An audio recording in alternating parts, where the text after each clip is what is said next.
Bonsoir, bienvenue à cette cinquième formation de la trousse de l'élu en loisirs. C'est un projet qui a été développé par les URLS et qui a été ensuite propulsé par le réseau des URLS pour offrir un contenu de qualité et des outils aux élus en loisirs qui travaillent à tous les jours dans les villes à essayer de faire en sorte qu'il y ait une super qualité de vie puis un service aux citoyens. Donc, on est bien fiers de ce projet-là. Normand est un des initiateurs d'ailleurs de ce projet-là. Donc, notre formateur de ce soir, Normand Veillette de l'URLS de l'Outaouais, ainsi que Virginie Lacombe, qui est sa collègue de l'Outaouais également. Je vous les présente et puis ils vont partir la formation tout de suite. C'est sûr, donc notre sujet de ce soir, c'est l'importance d'une programmation concertée, diversifiée et accessible. Merci beaucoup, Audrey. Bonsoir à tout le monde. Bonsoir, Virginie. C'est un sujet super important parce qu'on est dans une phase stratégique en ce moment. On est à l'automne et vous êtes de nombreux élus à faire la planification de vos budgets municipaux. Ce qui fait en sorte que vous avez besoin des fois d'être inspiré, d'être outillé afin de prendre de meilleures décisions. C'est pas parce que vous en prenez des mauvaises, mais à prendre de meilleures décisions. Puis je pense que cette formation-là, ce soir, va vous permettre justement ça. On va aborder beaucoup le côté opérationnel de la mise en place d'une programmation concertant loisirs, mais tout ce qui est stratégique, c'est vous qui le décidez, c'est vous qui allez donner la vision de cette programmation-là à loisirs, donc vous y êtes pour beaucoup. Je vais partager mon PowerPoint. À tout moment, si vous avez des questions, n'hésitez pas ou commentaires à nous interrompre. Moi et Virginie, on se prétend pas des experts, on se prétend des passionnés. C'est différent. On y va beaucoup avec, oui, à la rationalité, mais aussi avec émotion. Donc, on décolle. Bonne présentation. Puis, ayez du plaisir comme nous, surtout. Ça vaut vraiment la peine. Donc, je mets mon petit PowerPoint et c'est parti. Bienvenue à la création d'une programmation concertée en loisirs pour rendre vos communautés dynamiques. Je me présente, je m'appelle Normand Veillette, je suis un agent de développement de Loisirs Sport Outaouais depuis, ça va faire 10 ans. On a fêté mes 10 ans d'ancienneté. Je laisse Virginie se présenter. Oui, donc moi c'est Virginie, je suis à Loisirs Sport Outaouais également. Je suis directrice générale adjointe. Puis ça fait à peu près un an et demi là, que je suis à Loisirs Sport Outaouais. Parfait. Aujourd'hui, comme tel, on va vous parler de programmation concertée. Je laisse Virginie continuer pour la présentation de la petite formation. Donc les objectifs qu'on a aujourd'hui, c'est assez diversifié. Comme normalement vous avez dit, initialement cette formation-là était plus opérationnelle, mais on l'a vraiment tourné pour que ça soit pour vous là, des outils au niveau du développement du loisir. Donc, on a comme objectif aujourd'hui de prendre conscience du potentiel de développement de votre communauté, de vous amener à reconnaître les acteurs clés et les partenaires avec qui vous pouvez créer une programmation de loisirs concertée, de vous amener à réfléchir sur vos défis puis vos besoins en tant que personne qui est en charge du dossier du loisir, puis de rendre accessible la diffusion de votre offre de service en loisirs publics. Là, restez avec moi pour 2 minutes. C'est comme la slide où on parle plus de théorie, mais ça vaut la peine. Donc, dans la gestion des loisirs municipaux, il y a 3 modèles dans la littérature qu'on reconnaît. Puis vous allez sûrement vous reconnaître dans un de ces 3 modèles-là. Il y a le modèle de la municipalité partenaire qui est un modèle qu'on voit plus du côté anglophone habituellement. Donc, c'est un modèle où, au niveau du loisir, la municipalité, c'est pas elle qui organise les activités de loisirs, mais c'est plutôt, elle va offrir les infrastructures ou les espaces publics pour que les organismes de sa communauté, eux, offrent les activités de loisirs à sa place, si on veut. Donc, c'est des municipalités, par exemple, qui vont laisser des temps de plateau à leurs clubs sportifs, aux organismes communautaires. C'est des municipalités qui vont financer des organismes communautaires comme des comités de loisirs pour qu'ils organisent ces activités, mais eux, en tant que tels, ils n'en organisent pas beaucoup.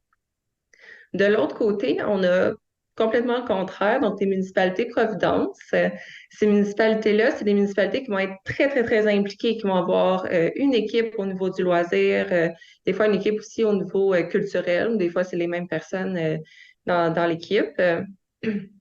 C'est une municipalité qui va vraiment offrir elle-même les cours, qui va occuper ces lieux, ces espaces publics autant intérieurs qu'extérieurs, va avoir une programmation d'activités qui est absolument diversifiée. Puis au milieu, ben, on a un peu un hybride de tout ça, ce qui est souvent qu'est-ce qu'on voit au Québec et au Canada pour être un peu un mélange anglo-saxon plus francophone.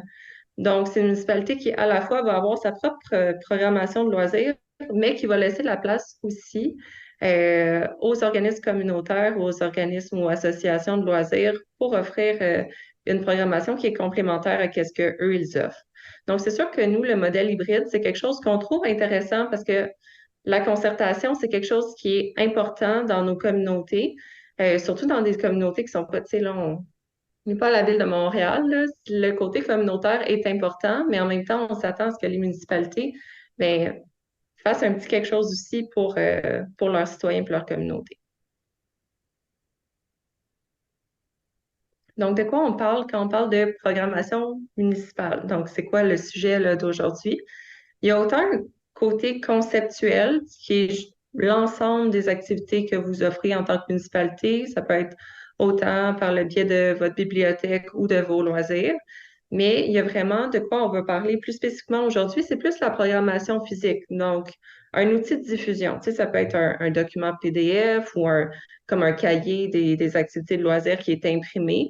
Donc, c'est vraiment cet outil marketing-là dont on parle aujourd'hui. Puis, quand on parle de programmation concertée, parce que c'est de ça plus spécifiquement qu'on parle, ben, c'est l'idée qu'il y a à la fois les activités que vous offrez en tant que municipalité dans cet outil-là, que les activités qui sont offertes par d'autres organismes dans votre communauté. Donc, si par exemple, vous avez une chorale locale dans votre municipalité, mais que c'est pas vous qui l'organisez, mais ça peut peut-être valoir la peine de l'intégrer dans votre programmation aussi pour en faire la promotion puis tout ça. Donc, à quoi ça sert, tu sais, une programmation municipale? Donc, il y a plusieurs avantages d'avoir un outil de diffusion, euh, soit justement, là, comme je disais, ça peut être un PDF, ça peut être imprimé, ça dépend tout le temps de vos budgets. Il y a des municipalités qui ont des super budgets puis qui les ont sur une plateforme en ligne. C'est pas tout le temps, on se rend pas tout le temps là, puis c'est correct. Mais tu sais, juste faire cet exercice-là, ça vous permet ben, de connaître votre région, d'identifier les trous de service. Donc, par exemple, peut-être que la première fois que vous faites cet exercice-là, vous vous rendez compte que, ah ouais, mais finalement, j'ai pas beaucoup d'activités pour les adolescents ou j'ai juste des activités pour les 50 ans et plus, mais pas tellement pour les jeunes ou le contraire aussi. Ça vous permet évidemment de faire une promotion efficace de vos activités parce que tout est à la même place. Ça vous permet aussi un développement communautaire et économique de votre ville en mettant en valeur les organismes qui sont sur votre territoire, mais c'est sûr que c'est gagnant aussi pour eux, puis c'est gagnant pour tout le roulement. Les gens, ben, ils s'inscrivent à des activités, ben, ils dépensent dans votre municipalité. Ensuite, ben, ça fait comme une carte de service pour vous, pour faire connaître l'ensemble des services, ben, soit aux nouvelles familles qui arrivent dans votre municipalité, ou ça peut être aux nouveaux arrivants aussi, qui sont tu sais, complètement nouveaux là, dans une région ou même dans notre pays. Euh, mais c'est sûr qu'il y a aussi des avantages pour le client. Donc, tu sais, c'est gagnant-gagnant. Donc, c'est autant pour vous que pour vos résidents. Donc, c'est sûr que pour un client, tu sais, d'un côté vraiment marketing, ben, ça leur permet de connaître facilement l'offre de services que vous avez dans votre municipalité, puis dans tous les secteurs pour tous les groupes d'âge. Ça facilite pour eux l'organisation de leur famille. Puis ça facilite l'inscription aux activités parce que, idéalement, ben, toutes les informations nécessaires pour s'inscrire sont à la même place. Donc, si par exemple c'est un PDF, vous pouvez mettre tu sais, des liens pour que les gens aillent directement s'inscrire ou ça peut être des numéros de téléphone, appelés à tel endroit, la personne va vous inscrire à une activité. Donc, en gros, tu sais, c'est vraiment pour vous aider à tout mettre à la même place, puis à vendre plus vos activités. On a une partie atelier qui est plus une partie où on réfléchit à qu'est-ce que vous faites actuellement, qu'est-ce qui fonctionne bien, qu'est-ce qui, des fois, vous trouvez qui sont des défis. Parce que c'est sûr que dans le côté d'une programmation concertée, donc comme je disais, qui va combiner à la fois qu'est-ce que vous faites en tant que municipalité, mais également ce que les organismes dans votre communauté font, c'est sûr que ça a son lot de défis. Tu sais, on peut penser, par exemple, à ben, peut-être que vous vous questionnez sur est-ce que je mets vraiment les activités de tous les organismes ou est-ce que j'en sélectionne quelques-uns plus particulièrement? Qu'est-ce que je rentre comme du loisir puis qu'est-ce qui est sur la limite pas du loisir? Il y a toute l'idée des échéanciers. Tu sais, si vous voulez sortir un document pour une certaine date, mais que plus vous multipliez les partenaires, dans le fond, ou vous multipliez les personnes qui vont être dans ce document-là, mais c'est sûr que là, ça devient plus difficile au niveau des suivis. Tu sais, il y a le financement, mais si vous l'imprimez, c'est sûr que ça peut coûter plus cher. Tu sais, donc, il faut prévoir un budget. Donc, il y a plusieurs défis.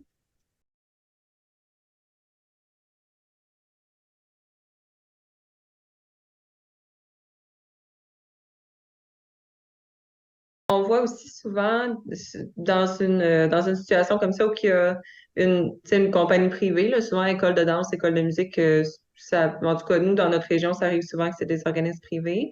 Euh, on voit souvent que c'est pas tout à fait la même clientèle qui participe aux cours plus communautaires qui sont offerts par la municipalité, qui souvent euh, qui sont moins chers souvent que ce que l'école privée va donner. Peut-être que l'école privée, c'est plus aussi des fois des volets même de compétition ou plus de développement personnel. Fait que c'est ça, tu sais. Des fois, peut-être que ça arrive en même temps, ça a l'air d'être la même chose, mais finalement, la clientèle n'est pas tout à fait la même aussi, là. Puis au niveau, tu sais, de la question, tu sais, de la religion, puis est-ce qu'on se distance là, des activités pour essayer d'être le plus neutre possible? C'est même Normand puis moi, on n'est pas tout le temps 100% d'accord sur quoi faire dans cette situation-là. Puis qu'est-ce qu'on en était revenu à sortir comme conclusion par rapport à ça? C'est juste que c'est important que le conseil municipal se penche sur cette question-là puis prenne une décision, finalement.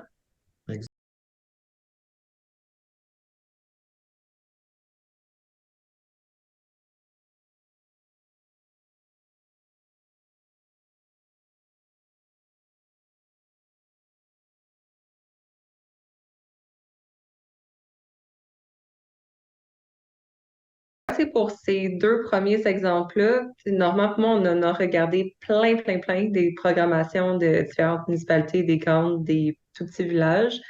Qu'est-ce qu'on voit, tu sais, qui peut être une formule intéressante, si c'est comme quelque chose qui revient souvent, c'est des fois peut-être que votre programmation municipale, vous la déclinez vraiment de manière plus détaillée. Mais après ça, tous les organismes communautaires, ben eux, c'est un peu plus comme des encadrés, un peu comme des publicités. Puis à ce moment-là, c'est eux qui choisissent un peu le contenu ou qu'est-ce qu'ils veulent mettre de l'avant. Comme si, par exemple, ben, eux, leur date d'inscription s'est passée, tout ça, mais ils veulent quand même être là, mais ils ont quand même leur espace avec, par exemple, un lien vers leur site web, quelque chose dans ce style-là.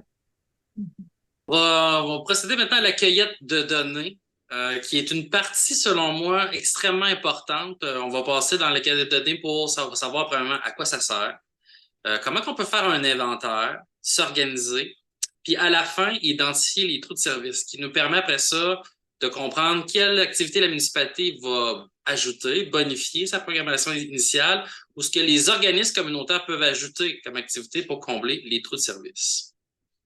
La cueillette de données, ça sert à quoi? Ben, premièrement, l'inventaire des activités de votre communauté. Donc, c'est de regarder qu'est-ce que la municipalité organise comme activité, mais également ce que les organisations et les entreprises privées de votre communauté organisent comme activité. Parce que un citoyen, lui, que ce soit offert par le milieu municipal, les organismes communautaires ou privés, il a accès tout de même à toute cette offre-là. Donc, quand on parle de faire un inventaire, il faut penser pas seulement à ce qu'on offre, mais ce que les autres offrent aussi. Puis on fait un inventaire pour les activités, les infrastructures, puis les événements. OK? Après ça, on crée un tableau pour diviser par secteur d'activité culturelle, plein air, loisirs, sport, activité physique. Puis on crée un autre tableau pour les diviser par clientèle, enfants, ados, adultes, aînés, personnes handicapées, puis on prend conscience des trous de service. La première chose pour faire un inventaire des activités, c'est observer. C'est vraiment être à l'écoute. On regarde autour de nous. On peut mandater une personne responsable de faire l'inventaire des activités. Comme ça, elle va prendre comme telle la responsabilité de charger de faire de prendre les données, puis ça va être une seule personne qui va les faire à sa manière. Donc, on évite les erreurs.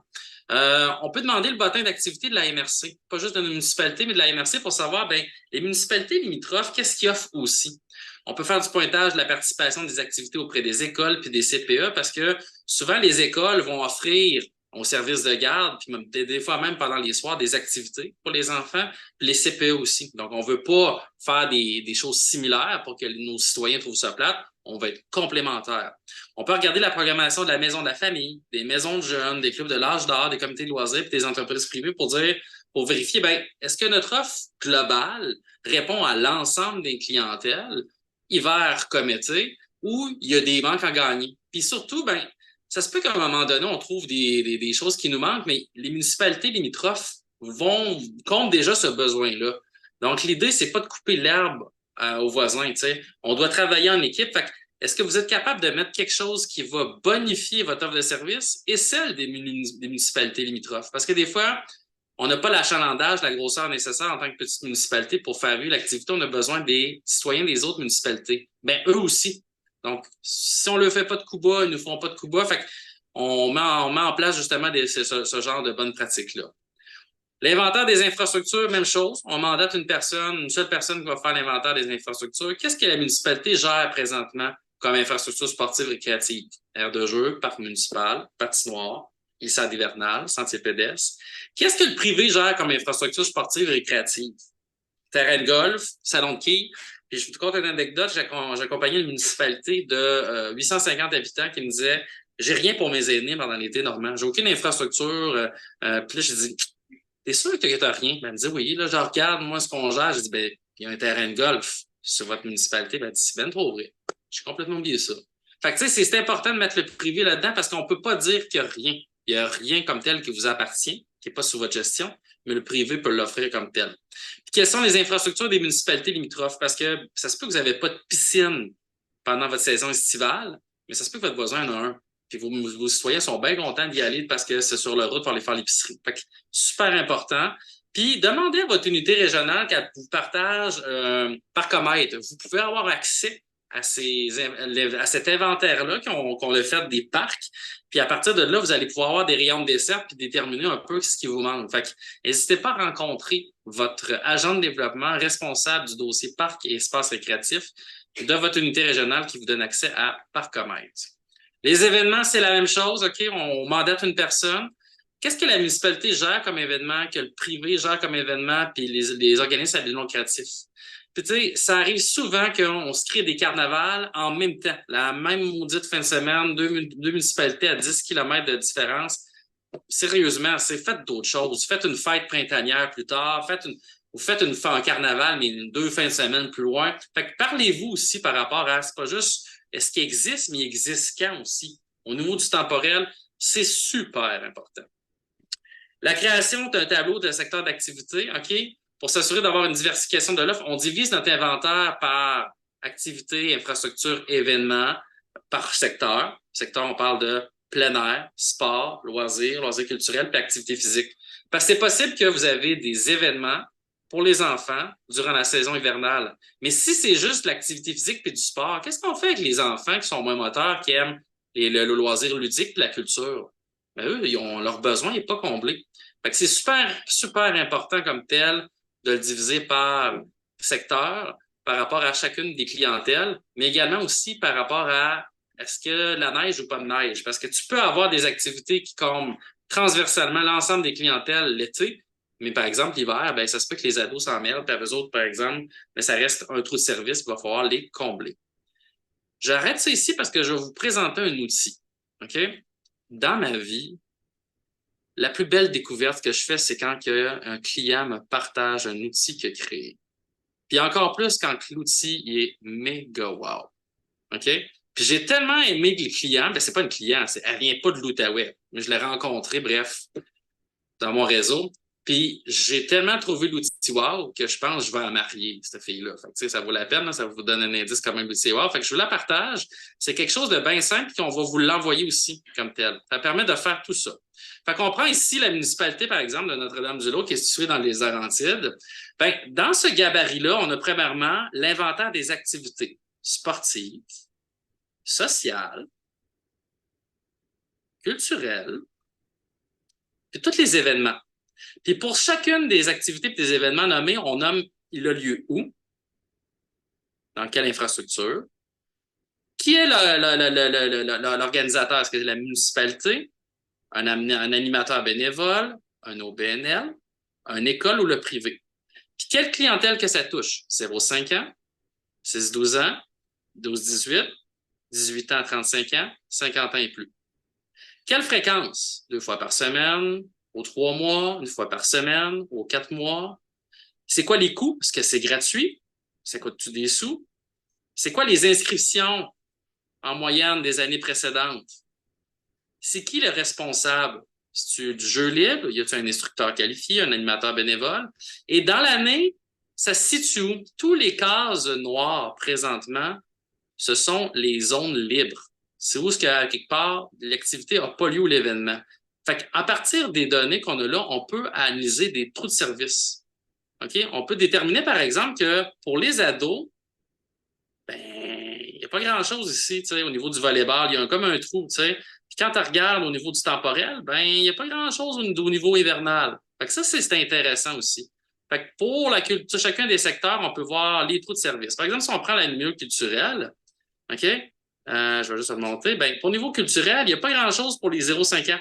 OK? Fait qu'il y a un gros trou ici. Il y en a pour les jeunes adultes, les aînés, mais tout ce qui est 6 à 12 ans puis 0-5 ans, il n'y en a pas beaucoup. Fait que si on voudrait mettre en place une activité, une municipalité, on pourrait dire, ben, je vais clairement bonifier les activités qu'il y a là. Puis au niveau des plans des infrastructures, ben, on peut planifier les prochaines infrastructures qui vont être mises en place par rapport aux aides financières qui arrivent en fonction des trous de service. Puis on peut le mettre dans la planification triennale des infrastructures sportives. Comme ça, quand il arrive une aide financière, ben, on sait comment prioriser le projet, quel projet qui va être déposé à chacune des années. Fait que les élus peuvent se faire une planification stratégique sur la planification des infrastructures, puis vos citoyens ont accès à ça, ce qui fait en sorte qu'ils savent l'argent va être mis où, puis en quelle année. D'accord? Donc ça, cet outil-là va être partagé. Vous allez pouvoir avoir accès à ça, gabarit vierge. Vous allez pouvoir l'utiliser. Je vois Chantal qui fait je sais, moi j'ai fait OK? J'ai vraiment aimé ça. Ça va jusque-là? Je vais revenir à mon PowerPoint. Parfait. Fait que ça, dans le PowerPoint, vous allez pouvoir cliquer ici et vous allez avoir accès comme tel à cet outil-là. Comment connaître les trous de service? Je vous l'ai montré, c'est qu'on prend chacune des clientèles, enfants, adolescents, adultes, aînés, puis on parle toujours aussi à la personne handicapée. Puis après avoir divisé l'inventaire par secteur, comme on a vu dans le tableau, on associe les activités, les événements, les éléphants structures et des clientèles. Vous avez vu, on avait nos activités, on avait les clientèles desservies. On peut y mettre des saisons. Dans l'outil que je vous ai présenté, il y a des saisons.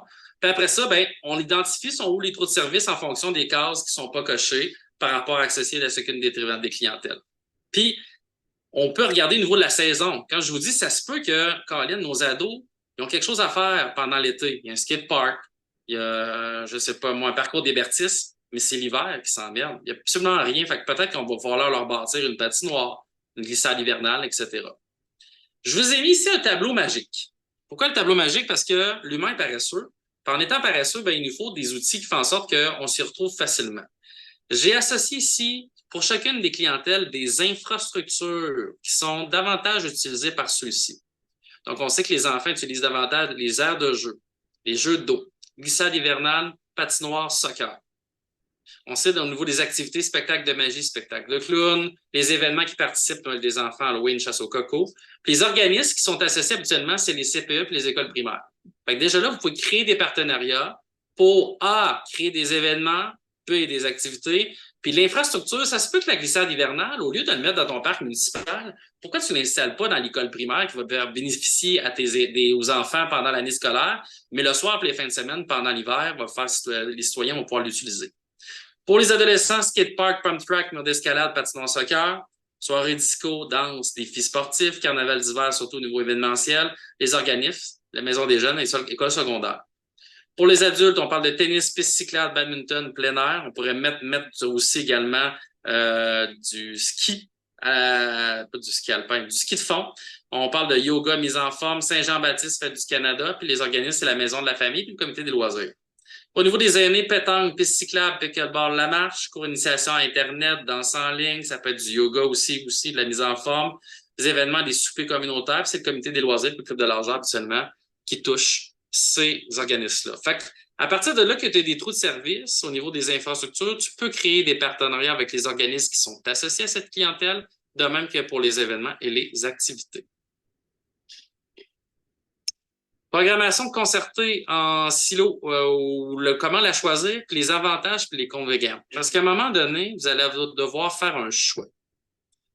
Chaque choix a des avantages et des inconvénients, puis on n'est pas là pour vous convertir à l'un ou à l'autre. Vous avez votre tête et vous avez chacun vos caractéristiques territoriales. OK? Vous avez le droit de mettre en place une programmation municipale tout seul ou de le faire concerter avec d'autres municipalités ou d'autres organisations à but non lucratif. Comment bien choisir? Si vous répondez oui à toutes ces questions, vous pouvez travailler votre programmation tout seul, en silo, en solo, avec personne.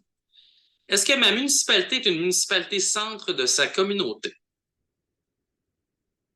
C'est oui, vous poursuivez. Si c'est non, vous avez déjà un bon statement de dire peut-être que vous devez travailler ça avec quelqu'un. Est-ce que ma municipalité est assez grande et a assez grand nombre de citoyens pour pérenniser les événements et les activités qui seront inscrits dans ma programmation? Ouais, c'est vrai que j'organise une Saint-Jean, puis je vois qu'il y a 4-5 municipalités d'ailleurs qui viennent. Ouais. Est-ce que mes citoyens utilisent majoritairement les infrastructures de ma municipalité ou ils vont bénéficier des autres municipalités concernant les infrastructures? Est-ce que ma municipalité a un centre communautaire, une bibliothèque, une patinoire extérieure, un parc municipal? On appelle ça des infrastructures primaires. Est-ce que ma municipalité a un CPE, une école primaire, un club de l'âge d'or, un comité des loisirs et une maison des jeunes? Est-ce que ma municipalité a une politique familiale et une politique amie des aînés?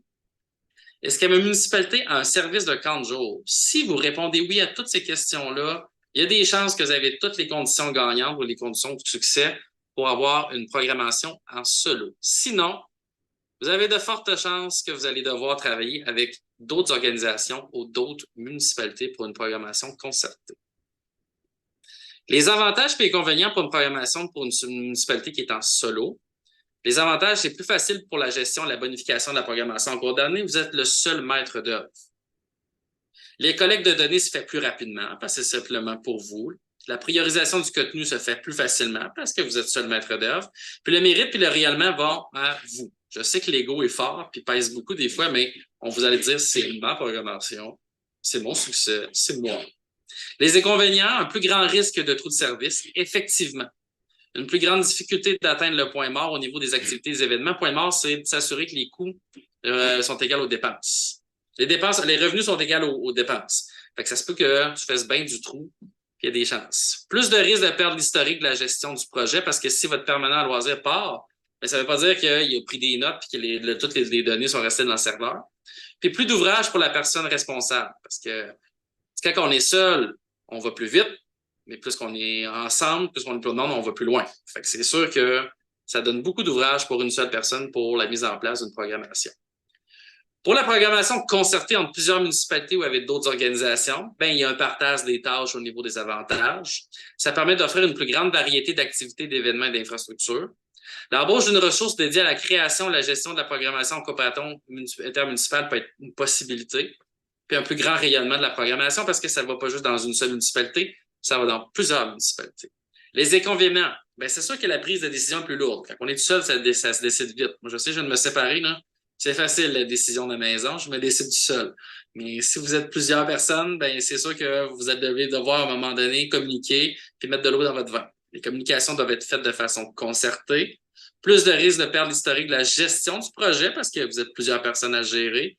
Puis une équité à atteindre pour chacune des municipalités impliquées parce que vous êtes à quelque part, vous êtes plus qu'on est de partenaires, plus que chaque partenaire doit avoir une équité au niveau du temps qu'il met, au niveau de l'argent. La faisabilité, ben, un coup on veut en mettre une programmation, que ce soit concertée ou en silo, on va voir d'une part, ben, comment on fait ça, l'évaluation des ressources, le plan d'action, puis comment on le présente justement après ça au conseil municipal, cette idée-là de mettre en place une programmation. Ben, la faisabilité, c'est quoi? Ben, c'est une estimation des ressources financières nécessaires. Des budgets, des papiers ou numériques. Vous allez devoir dire, ben, on fait un budget si on la lance juste numérique, en PDF, puis on le met sur notre site Internet, puis un budget si on la met aussi papier, en format papier, parce que format papier coûte beaucoup plus cher que numérique, et que ce qu'on prend, le risque financier. Estimation en temps de votre ressource humaine. Votre permanence en loisir, ça met en place une programmation numérique ou papier, mais ça prend du temps, là. Vous ne pouvez pas lui dire, ah, ça va prendre une vingtaine d'heures dans ton année. Si c'est pas un cinquième de son année, c'est pas loin. T'sais. Rédaction de documents pour la faisabilité du projet, parce qu'à quelque part, il faut la présenter à la direction générale, puis après ça, la direction générale va le faire entériner par résolution le projet comme tel au niveau du conseil municipal. La création d'un plan d'action, chacune des étapes, ça vaut la peine de savoir. Ben, pour savoir si à un moment donné, votre employé ne sera pas dans les rushs. Ça, c'est la direction générale qui travaille ça avec son permanent loisir. Les élus, vous ne faites que envoyer le stratégique, les consignes de la vision, mais c'est vraiment la direction générale qui travaille ça comme tel avec l'employé, votre technicien loisir, votre permanent loisir. L'estimation des ressources financières, c'est important de faire au niveau de la programmation en PDF. Oui, mais papier. Allez voir des imprimeurs, puis magasinez-les. Des fois, il y en a qui cherchent cher. Moi, je sais, des fois, juste imprimer en couleur chez Bureau en gros, puis d'autres imprimeurs, il y a des prix complètement différents. Allez-vous le faire plastifier, allez-vous faire cartonner, du papier recyclable. Il y a différentes sortes au niveau de l'imprimerie qui est possible. Puis si vous faites juste une programmation en mode PDF, allez voir aussi sur allez-vous mettre juste votre site Internet, allez-vous faire de la publicité, allez-vous le mettre sur votre Facebook, etc. Les coûts de distribution en format papier doivent être majorés de 10 dus aux coûts de transport qui sont toujours à la hausse. Vous avez vu la saga des autobus scolaires. Hein? Louer un autobus scolaire, là, je parlais avec des gestionnaires de camps de jour, le prix a augmenté de 80 depuis 2 ans. À quelque part, 10 c'est même pas assez prudent, mais mettez au moins 10 d'augmentation du coût initial de l'année passée ou des coûts initiaux de des municipalités qui l'ont fait si vous allez chercher l'information. On estime le temps de la ressource humaine, mais on peut prévoir un diagramme de Gantt, demander comme tel que la direction générale travaille ça avec son employé à loisir pour mieux répartir le temps. On majore toujours un 10 de temps d'imprévu parce qu'il en arrive toujours des imprévus. Plus il y a d'acteurs, plus ça va être long. Fait que si vous devez entériner chaque petite dépense au niveau de l'imprimerie, du graphisme en tant qu'élu, ça va être long. Fait que donnez un budget, approuvez un budget en tant qu'élu. On peut après ça donner cette responsabilité-là de la gestion financière et de ressources humaines à la direction générale. On valide nos prévisions financières avec d'autres collègues qui ont déjà fait ça, d'autres municipalités qui ont fait comme tel d'autres programmations. Puis on s'assure comme tel que le technicien à loisir va voir la direction générale pour ses prévisions puis qu'elle ait son accord. La rédaction de documents pour la faisabilité de projet, on peut rédiger une fiche de projet, on va vous envoyer un modèle. On s'assure qu'une fiche de projet, c'est maximum 3 pages, puis on peut la valider comme telle auprès de l'unité régionale de sport et loisirs de votre région. Puis habituellement, cette fiche de projet-là va être entérinée pour obtenir du budget par le conseil municipal. Ça fait qu'à partir de là, ça va prendre le temps. Prenez le temps comme élu de le lire, ce document-là. Tu sais, des fois, on passe vite, là, mais ça vaut vraiment, vraiment la peine. La rédaction d'un plan d'action, c'est sûr que ça permet d'avoir une vue d'ensemble sur les actions à accomplir pour la création de la programmation. Il faut que l'employé et la direction générale soient confortables avec les échéances qui doivent être réalistes. Vaut mieux commencer plus longtemps en avance puis d'avancer tranquillement que de travailler dans un rush. J'ai pas besoin de faire une histoire courte que le burn-out, c'est une maladie du siècle et surtout au niveau du loisir.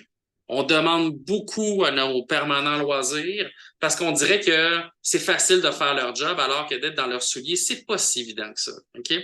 Assurez-vous que pour chacune des actions, il y a un responsable. On donne le droit de revoir le plan d'action, de l'adapter. Même les échéances, il faut de la souplesse. Puis le comité doit donner son accord pour y apporter une modification quand vous travaillez sur une programmation concertée. C'est plus juste la direction générale de la municipalité qui est en décision, mais des directions générales des autres organisations qui sont sur le comité qui doivent donner un accord pour modifier la programmation. Je passe vite au niveau de la présentation de la direction générale parce que quand on présentait ça, c'était pour le permanent en loisir. Puis c'est surtout, je dirais juste qu'en tant qu'élu, donnez-lui du temps à la direction générale et au permanent loisir lorsqu'ils viennent vous présenter le fruit de leur travail. Puis questionnez beaucoup à savoir quels vont être les impacts plutôt que de questionner le procédé, comment ils vont procéder à la mise en place. Ça les regarde. Faites-leur confiance, C'est surtout au niveau des impacts, puis des partenaires qui vont être impliqués, ça vaut la peine de mettre du temps là-dedans, comme tel. Virginie, c'est à toi. Ton son est fermé, Virginie. Désolée.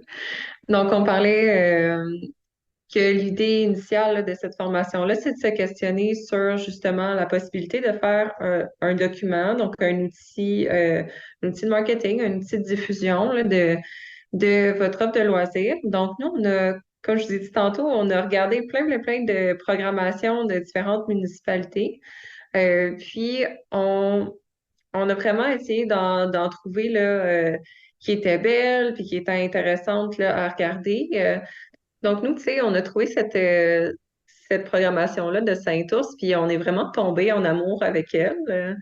On trouvait que c'était vraiment un bon exemple là, à donner dans une formation comme ça parce que, tu sais, en tant que tel, c'est pas non plus quelque chose qui est super difficile, là, tu sais, c'est quand même,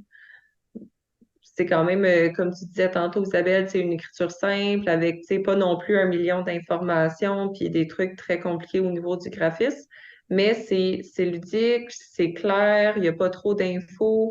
Tu sais, il y a l'idée aussi justement des codes QR, des cartes, c'est visuel. Donc, tu sais, on espère, dans le fond, avec cet exercice-là, que vous ressortez avec plein d'idées pour votre propre municipalité.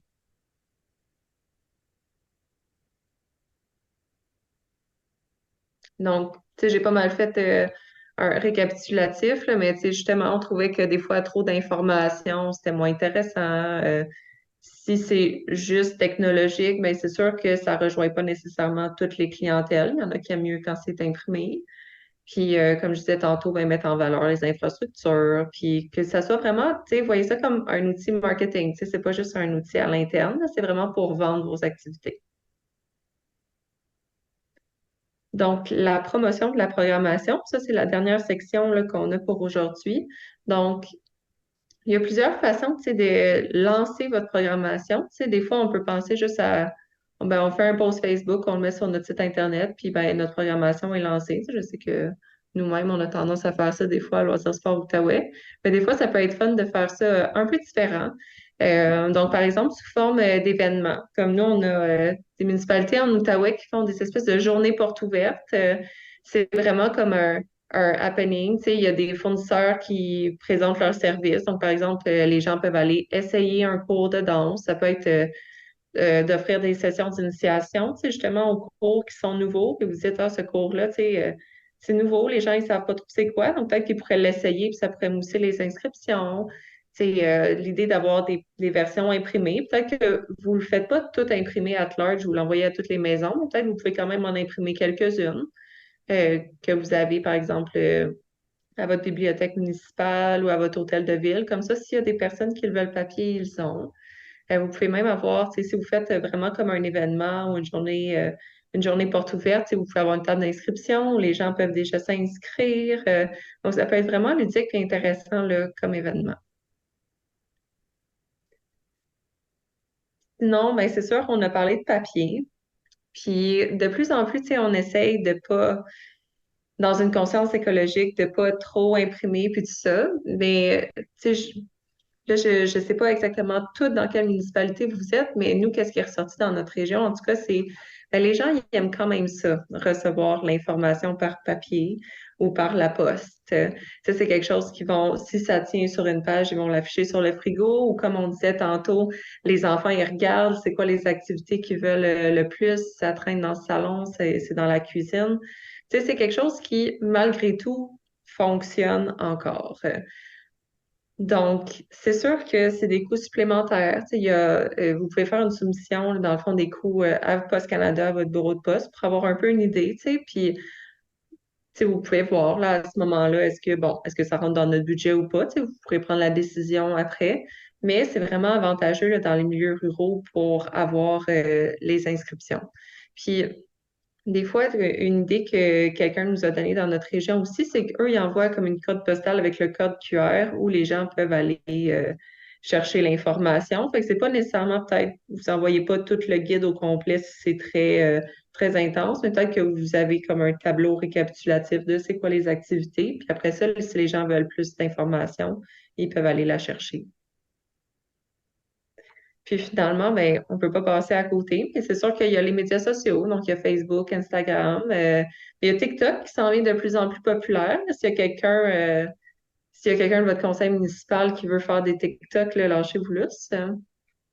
Mais c'est sûr que Vous avez probablement un site Internet. Si vous faites un PDF, ben, c'est sûr que c'est un peu un incontournable de l'avoir sur différentes plateformes et sur votre site Web. Puis d'avoir un mode lecture aussi, qui est offert en plus du téléchargement. Donc, les gens ne sont pas nécessairement obligés de le télécharger, mais peuvent juste le regarder sur le site Web. C'est sûr que de le faire sur les médias sociaux, ben, c'est plus agile que du papier. Mais quand même, inondez pas vos citoyens de posts Facebook. C'est trop, c'est comme pas assez. Tu vas on en fait quelques-uns. Puis, tu sais, c'est pas comme à chaque jour, là, on inonde d'informations sur les loisirs. Qu'est-ce qu'on fait? De toute façon, dans les municipalités, vous avez plein d'informations qu'il faut que vous donnez sur des trucs qui sont complètement différents des loisirs, là, la voirie, les conseils municipaux, tout ça. Puis, vous pouvez aussi pas nécessairement mettre le PDF au complet, mais vraiment, comme je disais tantôt, avoir une espèce de résumé de votre programmation, un petit tableau, quelque chose de visuel avec des images qui peut un peu servir comme teaser que les gens peuvent aller cliquer s'ils veulent plus d'informations. Un gros merci. C'est à nous de vous remercier de votre présence, participation, des échanges. C'est toujours ça qui rend cette formation-là aussi belle et aussi énergique. Un gros merci de votre présence.